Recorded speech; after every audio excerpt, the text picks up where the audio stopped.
39번째 번지점프와 사자. 베드로전서 5장 7절에서 9절 말씀입니다. 너희 염려를 다 주께 맡기라. 이는 그가 너희를 돌보심이라. 근신하라. 깨어라. 너희 대적 마귀가 우는 사자같이 두루 다니며 삼킬 자를 찾나니 너희는 믿음을 굳건하게 하여 그를 대적하라. 이는 세상에 있는 너희 형제들도 동일한 고난을 당하는 줄 알미라. 본문에서 염려는 악한 자들로부터 받는 핍박뿐 아니라 우리 마음속에 여러 가지 걱정이나 근심과 고민을 의미하기도 합니다. 그리스도인들은 이러한 염려를 다 그리스도께 맡겨야 합니다. 마태복음 6장 34절. 그러므로 내일 일을 위하여 염려하지 말라 라고 예수님께서도 말씀하셨습니다. 염려를 맡기라는 던져버리다 라는 의미로 절대로 포기하지 말고 항상 보호하시는 하나님의 손에 염려를 던지는 것입니다. 왜냐하면 주께서 그리스도인들을 돌보시기 때문입니다. 걱정과 외부로부터 오는 위험을 나를 돌보시는 전능하신 하나님의 손에 맡길 때 우리는 평강을 소유하게 됩니다. 번지점프를 하는 사람들은 자신을 묶고 있는 밧줄과 그것에 설치된 여러 장비, 또한 이를 관리하는 전문가들을 믿고 자신을 맡깁니다.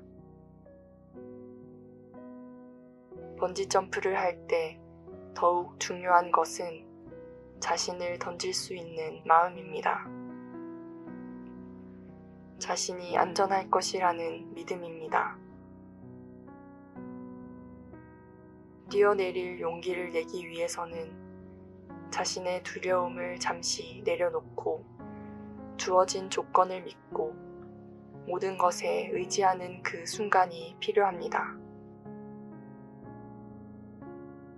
마찬가지로 신앙 관점에서 보면 우리의 염려를 하나님께 맡기며 믿음으로 나아갈 때만이 참된 평안을 얻을 수 있다는 교훈을 주기도 합니다.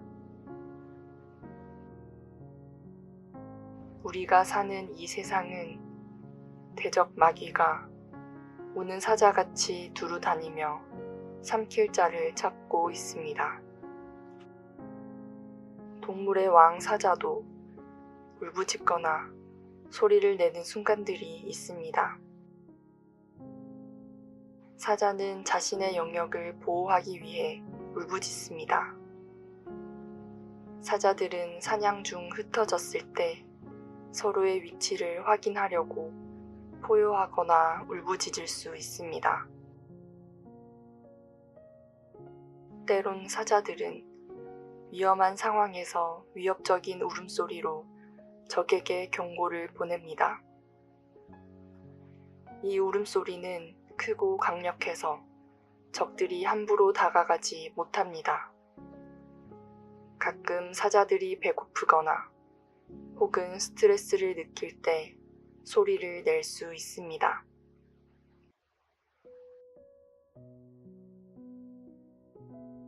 오늘 말씀에서는 사자의 울음소리는 단순한 소리가 아니라 삼킬 자를 찾는 마귀의 울음소리에 비유되고 있습니다.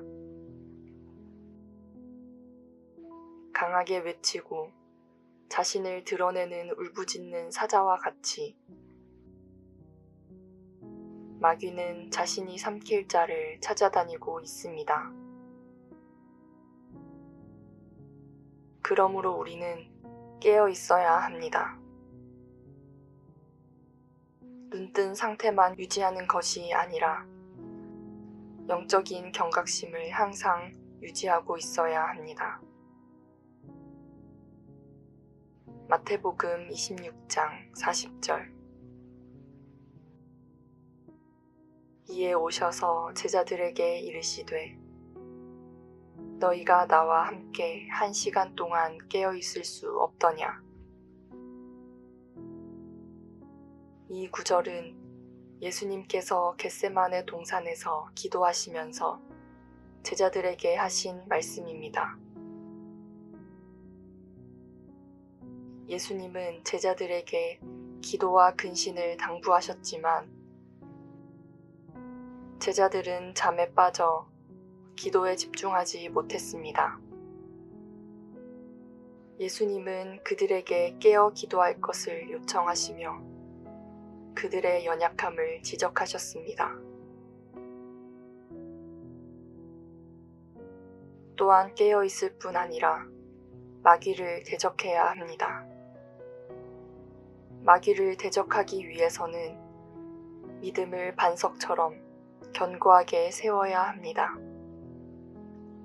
이런 견고한 믿음은 그리스도를 터로 하였을 때 굳건히 설 수 있으며 굳건한 믿음의 소유를 통해서 마귀를 강력히 대적할 수 있습니다. 야고보서 4장 7절. 그러므로 하나님께 복종하고 마귀를 대적하라. 그리하면 너희를 피하리라. 마귀를 대적하는 것은 죽음의 위협에서도 그리스도를 부인하지 않고 죽기를 각오하고 적극적으로 싸우는 것을 의미합니다.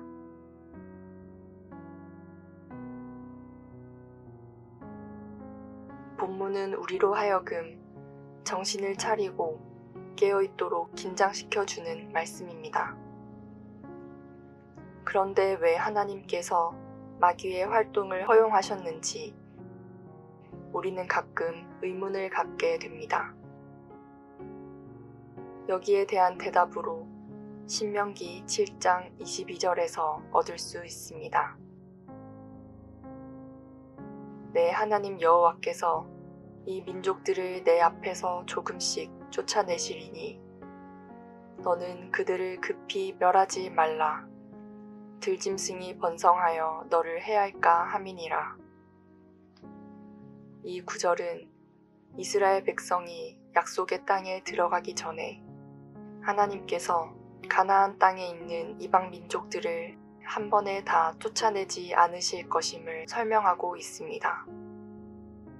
그 이유는 급하게 그들을 멸하면 들짐승들이 번성해 이스라엘 백성에게 해를 끼칠 수 있기 때문입니다. 하나님은 우리를 보호하시기 위해 모든 것을 단계적으로 이루십니다. 인간적인 관점에서는 빠른 해결이 좋다고 느낄 수 있지만 하나님은 자녀들을 위한 최선의 계획을 가지고 있습니다. 하나님은 우리가 감당할 수 있을 만큼만 문제를 해결하시거나 축복을 주시기도 합니다. 모든 일이 한꺼번에 이루어진다면 오히려 감당하지 못할 위험이 생길 수 있기 때문입니다. 그러므로 마귀를 한꺼번에 다 멸하면 인간이 죄를 범하지 않겠다는 생각은 착각입니다. 이 세상에 사는 이상 우리의 본성은 이미 부패해 있습니다.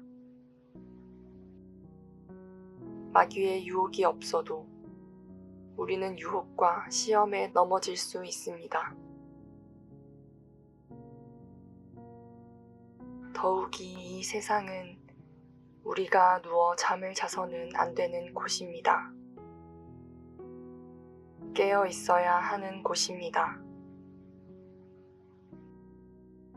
우리는 마귀 때문에 항상 근신하고 깨어 있어야 합니다. 마귀의 존재는 우리를 깨어 있게 하고 근신하게 하며 정신을 차리도록 해줍니다.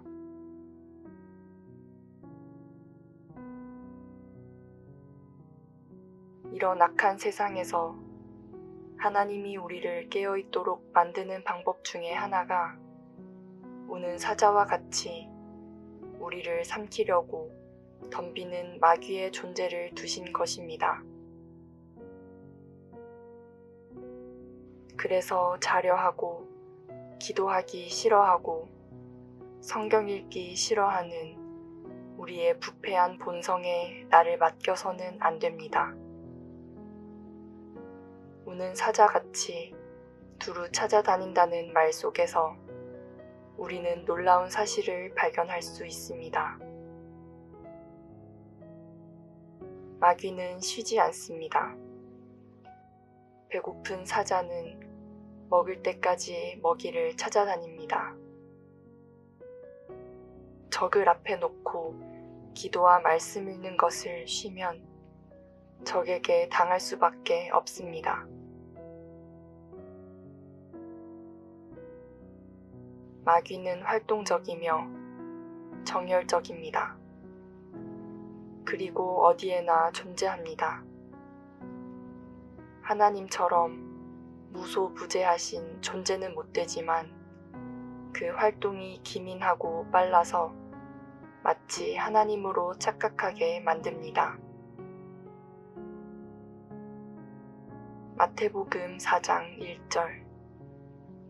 그때 예수께서 성령에게 이끌리어 마귀에게 시험을 받으러 광야로 가셨더라.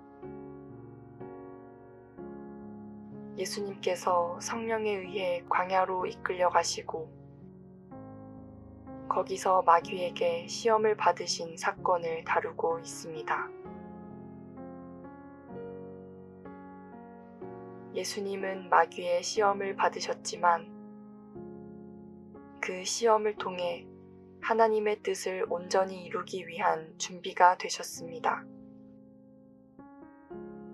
시험이나 고난이 때로는 우리가 성장하고 더 성숙한 신앙을 가지도록 돕는 훈련 과정일 수 있습니다. 예수님은 마귀의 시험을 받으셨고 그 시험에서 승리하셨습니다. 이것은 예수님께서 우리와 같은 인간도 마귀의 유혹을 이길 수 있음을 보여주며 우리도 예수님처럼 하나님 말씀으로 유혹을 물리칠 수 있음을 가르쳐 줍니다.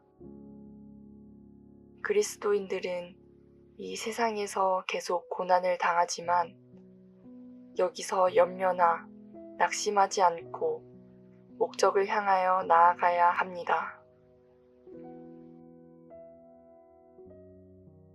비록 그리스도인들은 이 세상을 살아갈 때 수많은 고난 가운데 처하게 되지만 그 고난을 통해 보다 완전한 목적을 향해 나아갑니다.